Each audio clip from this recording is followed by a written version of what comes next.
नमस्कार दोस्तों, कहानी क्राइम चैनल पर आपका स्वागत है। दोस्तों, आज की हमारी जो क्राइम की कहानी है वो है बलौदा बाजार छत्तीसगढ़ से। तो चलिए दोस्तों, शुरू करते हैं क्राइम की इस सच्ची कहानी को। छत्तीसगढ़ के जिला बलौदा बाजार के थाना पलारी के गांव छेरकपुर के रहने वाले भकला आडिल का बेटा सुमेर आडिल आवारा दोस्तों के साथ रहकर काफी बिगड़ गया था। वो गांव की बहू बेटियों पर बुरी नजर रखने लगा, तो भकला ने उसकी शादी पड़ोस के गांव की रहने वाली तोप बाई से कर दी। भकला का सोच रहा था कि पत्नी की जिम्मेदारी आते ही बेटा अपने आप सुधर जाएगा। परिणाम उसके आशा के एकदम अनुकूल ही निकला। सुमेर नई नवेली पत्नी तोप बाई की सुंदरता में कुछ इस तरह उलझा कि शादी के बाद उसका ज्यादातर समय घर पर ही गुजरने लगा। शादी के 1.5 साल बाद तोप बाई ने बेटी को जन्म दिया, तो सुमेर की जिम्मेदारी और बढ़ गई। अब उसके पास समय ही नहीं रहा कि वो दोस्तों के साथ उठे बैठे। एक एक करके सुमेर 4 बच्चों का बाप बन गया। परिवार बढ़ा और उसी बीच बाप की मौत हो गई, तो सुमेर घर परिवार की जिम्मेदारियों में इस कदर उलझ गया कि अब उसे अपना भी होश नहीं रहता था। इसके बावजूद जवानी की बिगड़ी आदतें भले ही सुधर गई थी, लेकिन पीने पिलाने की आदत जस की तस थी। जबकि अब उसके बच्चे भी जवान हो रहे थे। उसकी बड़ी बेटी हेमलता 18 साल की हो चुकी थी। सुमेर के घर से कुछ दूरी पर संतरू यादव का घर था। उसका दूध का कारोबार था, इसलिए उसके बेटे नरसिंह यादव उर्फ सेरा का मन पढ़ाई में नहीं लगा, तो उसकी पढ़ाई छुड़ाकर संतरू ने उसे अपने साथ दूध के कारोबार में लगा दिया था। उसका एक बेटा और था जो रायपुर चला गया था और वहां किसी कंपनी में नौकरी करने लगा था। उसके जाने के बाद उसे सेरा का ही सहारा रह गया था। एक ही गांव का होने की वजह से सुमेर और सेरा में अच्छी पड़ती थी। इसी वजह से दोनों का एक दूसरे के घर भी आना जाना था। वैसे तो दोनों की उम्र में 5-6 साल का अंतर था, लेकिन उनकी आदतें काफी हद तक मिलती जुलती थी, इसलिए दोनों में पटरी खाने लगी थी। सुमेर भी खाने पीने वाला आदमी था और सेरा भी। अक्सर दोनों की शामें एक साथ गुजरती थी। दोस्त की पत्नी होने की वजह से सेरा तोप बाई को भाभी कहता था। इसी रिश्ते की आड़ में दोनों के बीच हंसी मजाक भी खूब होता था। उनका ये मजाक कभी कभी मर्यादा भी लांघ जाता था।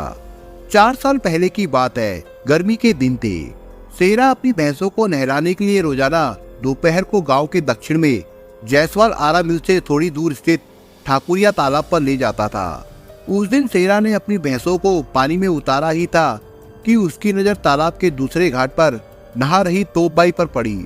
सेरा को अचानक शरारत सूझी और वो अपनी भैंसों को धीरे धीरे उसी ओर खदेड़ कर ले गया जिधर तोप बाई नहा रही थी। तोप बाई को लगा उसकी भैंसें अपने आप आ गई है, इसलिए वो खामोश रही। सेरा ने भैंसों के ऊपर पानी डालने के बहाने एक अंजुली पानी तोप बाई के ऊपर भी उछाल दिया। तब तोप बाई ने उसे घूरते हुए कहा, क्यों सेरा, तुम्हें दिखाई नहीं दे रहा कि मैं नहा रही हूँ? भाभी, मैं पानी आपके ऊपर नहीं भैंसों के ऊपर उछाल रहा था, जिससे उनकी गर्मी थोड़ी शांत हो जाए। उसी में से थोड़ा पानी आप पर भी चला गया होगा। सेरा ने सफाई दी। अगर तुम्हें भैंसों को ही नहलाना था तो उधर ही नहला लेते, इधर क्यों आए? ठीक है, मैं जा रही हूँ। इसके बाद बात खत्म हो गई। लेकिन सेरा का जब भी तोप बाई से सामना होता, सेरा अभिवादन करके ये कहना नहीं भूलता, भाभी, गर्मी शांत करने का मौका कब दे रही हो? उसी बीच गाँव में छत्तीसगढ़ी नाच गाने का प्रोग्राम बना। जिस दिन नाचना गाना होना था, सुबह सेरा तोप बाई के दरवाजे से गुजरा तो आंगन में बैठी तोप बाई उसे दिखाई दे गई। दरवाजे के पास से ही उसने कहा, राम राम भाभी जी, क्या हाल चाल है? क्या कर रही है? तुम भी अजीब सवाल करते हो, देख नहीं रहे हो बैठी हूँ?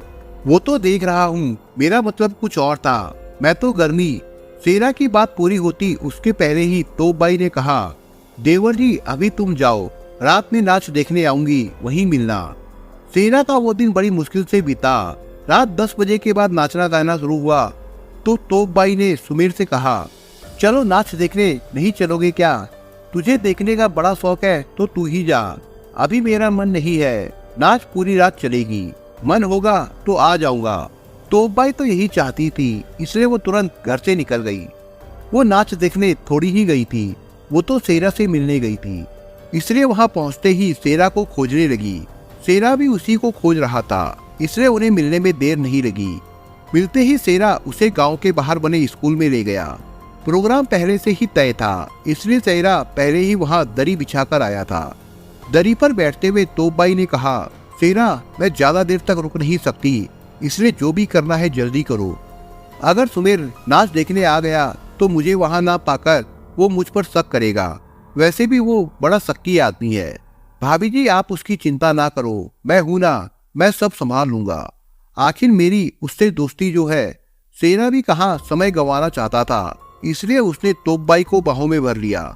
इसके बाद उन दोनों ने अपने मन की इच्छाओं को पूरा किया। वासना का तूफान शांत हुआ तो अधखुली आंखों से सेरा की ओर देखते हुए तोप बाई ने कहा, सेरा आज मैं तुम्हारी कायर हो गई। तुमने तो सचमुच मेरी गर्मी शांत कर दी है। भाभी तुम भी कम नहीं हो, मेरे भी छक्के छुड़ा दिए, सेरा ने कहा। कपड़े ठीक करते हुए तोप बाई उठी, अब मुझे चलना चाहिए, लेकिन जाने से पहले एक बात का जवाब जरूर चाहूंगी। कहीं तुम मुझे मझधार में तो नहीं छोड़ दोगे? मैंने अपनी इज्जत तुम्हारे हवाले कर दी है। भाभी जैसा तुम सोच रही हो वैसा कुछ भी नहीं होगा। हमारे तुम्हारे बीच आज जो संबंध बने हैं वो ताउम्र बने रहेंगे। भले ही हम दोनों बूढ़े हो जाए, पर हमारा प्यार जरा भी कम नहीं होगा। तुम्हें चिंता करने की जरूरत नहीं है। कभी भी तुम्हें किसी भी चीज की जरूरत हो मुझसे बेहिचक कहना, मैं तुम्हारी हर जरूरत पूरी करूंगा। इच्छा पूरी होने के बाद सेरा अपनी राह चला गया तो तोप बाई अपनी राह। इसके बाद दोनों को जब भी मौका मिलता कहीं न कहीं जाकर वो लोग जिस्मानी भूख को शांत कर लेते थे। ये ऐसा संबंध है जो किसी भी तरह छिपाए नहीं छिपता। सेरा और तोप बाई के बीच संबंधों की जानकारी सभी को हो गई। मजे की बात ये थी कि तोप बाई जहाँ 4 बच्चों की माँ थी, वहीं उसका प्रेमी सेरा भी 2 बच्चों का बाप था। उसकी पत्नी संतोषी को तीसरा बच्चा होने वाला था। जब इस बात की जानकारी संतोषी को हुई तो उसने पूरा घर सिर पर उठा लिया। उसने सेरा को समझाया भी, लेकिन उस पर पत्नी के समझाने का कोई असर नहीं पड़ा। जल्द ही हालत ये हो गए कि संतोषी अगर तोप बाई का नाम ले लेती तो उसे गुस्सा आ जाता और वो उसकी पिटाई भी कर देता। दूसरी ओर सुमेर भी पत्नी की बदचलनी से शर्मिंदा था, लेकिन उसे शराब की ऐसी लत लगी थी कि वो अपनी कमाई का आधे से ज्यादा पैसा शराब में उड़ा देता था। तोप बाई जब भी समझाने का प्रयास करती तो उसे 4 बातें सुननी पड़ती। घर में बच्चे बड़े हो चुके थे, इसलिए सुमेर तोप बाई पर सख्ती नहीं कर पा रहा था। शायद इन्हीं वजहों से तोप बाई और सेरा के संबंधों में कोई रुकावट नहीं आई। जब पानी सिर से ऊपर जाने लगा तो सुमेर ने तोप बाई के घर से बाहर निकलने पर पाबंदी लगा दी। वो खुद तो उस पर नजर रखता ही था, इस काम में बेटी भी उसकी मदद करने लगी थी। सुमेर और बेटी की निगरानी से तोप बाई परेशान हो उठी थी। अब वो पहले की तरह सेरा से नहीं मिल पा रही थी। सेरा भी तोप बाई से मिलने के लिए बेचैन रहता था। सेरा को पता था कि सुमेर ने उस पर घर से बाहर निकलने पर पाबंदी लगा रखी है। दोनों की बेचैनी बढ़ी तो एक दिन तोप बाई ने कहा, सेरा अगर तुम चाहते हो कि मैं पूरी तरह से तुम्हारी हो जाऊं तो तुम्हें सुमेर को रास्ते से हटाना होगा। सेरा भी तोप बाई के लिए बेचैन था, इसलिए वो इसके लिए तैयार भी हो गया। 25 जुलाई 2014 को सेरा के एक रिश्तेदार के बेटे का जन्मदिन था। सेरा जन्मदिन की पार्टी में शामिल होकर रात 9 बजे के आसपास घर लौट रहा था। तभी बजरंग चौक के पास उसकी मुलाकात सुमेर से हो गई। उसे देखते ही सेरा के दिमाग में उसे ठिकाने लगाने का विचार आ गया। उसने उसके पास जाकर कहा, सुमेर भाई, लगता है आजकल आप मुझसे नाराज चल रहे हैं, इसलिए मेरे साथ बैठकर खाते पीते नहीं है। बहुत दिनों बाद मिले हो तो चलो वहाँ साथ बैठकर एक एक पैक भी पी लेते हैं। सुमेर शराब पिए था, लेकिन शराब उसकी कमजोरी बन चुकी थी, इसलिए वो मना नहीं कर सका। सेरा ने उसे अपनी मोटरसाइकिल पर बैठाया और बलौदा बाजार की ओर चल पड़ा। उस समय रात के 10 बज रहे थे। बलौदा बाजार से उसने शराब की एक बोतल, खाने का सामान खरीदा और लौट पड़ा। रास्ते में पड़ने वाले खोसली नाला के पास उसने मोटरसाइकिल रोक दी और ठीक ठाक जगह तलाश कर बैठ गया। सेरा ने खुद तो कम पी, जबकि सुमेर को ज्यादा पिलाई। सुमेर पर शराब का नशा चढ़ा तो वो वहीं पर लेट गया। इसके बाद सेरा ने तोप बाई को फोन किया, तोप बाई, सुमेर मेरे पास नशे में बेहोश पड़ा है, तुम कहो तो इसे ऊपर पहुंचा दूं या मोटरसाइकिल पर लाद कर तुम्हारे घर छोड़ दूं। अब मैं बताऊंगी कि उसका क्या करना है। पहले तो कहते थे कि जीवन भर साथ निभाऊंगा, मझधार में नहीं छोड़ूंगा, अब मुझसे पूछ रहे हो कि क्या करूं। तोप बाई गुस्से में बोली, अगर तुम चाहते हो कि मैं उसके हाथों पिटती रहूं, बेइज्जत होती रहूं, तो लाकर उसे यहाँ छोड़ दो। सेरा की समझ में आ गया कि तोपबाई क्या चाहती है। उसने कहा ठीक है, आज मैं सारे फसाद का अंत कर ही देता हूँ। आज के बाद तुझे मारने पीटने वाला कोई नहीं होगा, रहेगा तो सिर्फ प्यार करने वाला। इसके बाद सेरा ने सुमेर के पास जाकर दोनों हाथों से उसका गला दबोच लिया और उसे दबाने लगा। सुमेर पर नशा इस कदर हावी था कि वो विरोध तक नहीं कर सका। उसने हाथ पैर पटककर दम तोड़ दिया। सुमेर मर गया तो सेरा उसके दोनों पैर पकड़कर उसे घसीटते हुए नाले के पास ले गया और उसके शव को उठाकर उसने नाले में फेंक दिया। इसके बाद निश्चिंत होकर वो अपने घर चला गया। 26 जुलाई 2014 की सुबह होरली नाले से सटे गांव मगरचबा के रहने वालों ने नाले में शव देखा तो इसकी जानकारी कोतवाली बलौदा बाजार को दे दी। सूचना पाते ही कोतवाली प्रभारी प्रमोद सिंह दल बल के साथ घटनास्थल पर पहुंच गए। थाने से निकलते समय थाना प्रभारी ने ये जानकारी एसपी अभिषेक सांडलिया के अलावा एएसपी वीपी राजभानु को भी दे दी थी। शव पानी में पेट के बल पड़ा था। थाना प्रभारी ने गांव वालों की मदद से वो शव बाहर निकलवाया। शव देखकर ही लग रहा था कि उसे रात में ही पानी में फेंका गया था। वहां मौजूद लोगों से पुलिस ने शव की शिनाख्त करानी चाहिए तो कोई भी उसकी शिनाख्त नहीं कर सका। थाना प्रभारी प्रमोद सिंह घटनास्थल और शव की जांच कर ही रहे थे कि एसपी अभिषेक सांडलिया एवं एएसपी वीपी राजभानु भी आ गए। इसके बाद घटनास्थल की सारी औपचारिकताएं पूरी करके शव को पोस्टमार्टम के लिए भिजवा दिया गया। इसके बाद थाना प्रभारी प्रमोद सिंह ने थाने लौटकर हत्या का मुकदमा दर्ज कराया और ये पता लगाने की कोशिश की कि 2-3 दिनों में कहीं कोई गुमशुदगी तो दर्ज नहीं हुई है। उन्हें पता चला कि थाना पलारी में थोड़ी देर पहले ही एक महिला तोपबाई आई थी जिसका पति सुमेर आडिल पिछले दिन से गायब है। तोपबाई ने अपने पति का जो हुलिया बताया था वो लावारिस शव के हुलिये से मेल खा रहा था। इसके बाद थाना प्रभारी प्रमोद सिंह ने तोपबाई को पोस्टमार्टम हाउस बुलवा लिया।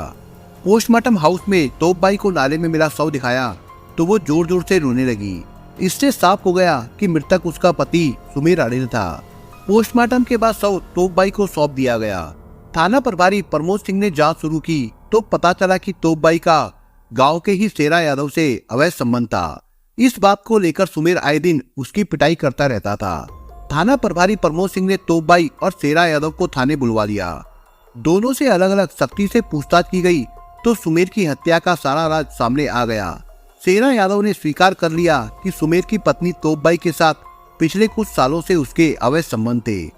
उसी के कहने पर उसने उसके पति सुमेर की हत्या करके शव को नाले में फेंक दिया था। सुमेर की हत्या का खुलासा होने के बाद थाना प्रभारी प्रमोद सिंह ने अज्ञात की जगह सेरा और तोपबाई को नामजद करके अदालत में पेश किया, जहां से उन्हें जेल भेज दिया गया था। तोपबाई को जहां रायपुर की जिला जेल में रखा गया है वहीं सेरा को बलौदा बाजार जिला जेल में भेजा गया है। बलौदा बाजार जेल में महिला सेल न होने की वजह से उसे रायपुर भेजा गया था। दोस्तों, इस कहानी के बारे में आपके विचार क्या है हमें कमेंट बॉक्स में जरूर बताएं। और दोस्तों, अगर आपको हमारा काम पसंद आया हो तो वीडियो को लाइक शेयर जरूर करिए। और अगर आपने अभी तक चैनल को सब्सक्राइब नहीं किया हो तो जाने से पहले चैनल को सब्सक्राइब जरूर करिए दोस्तों। धन्यवाद।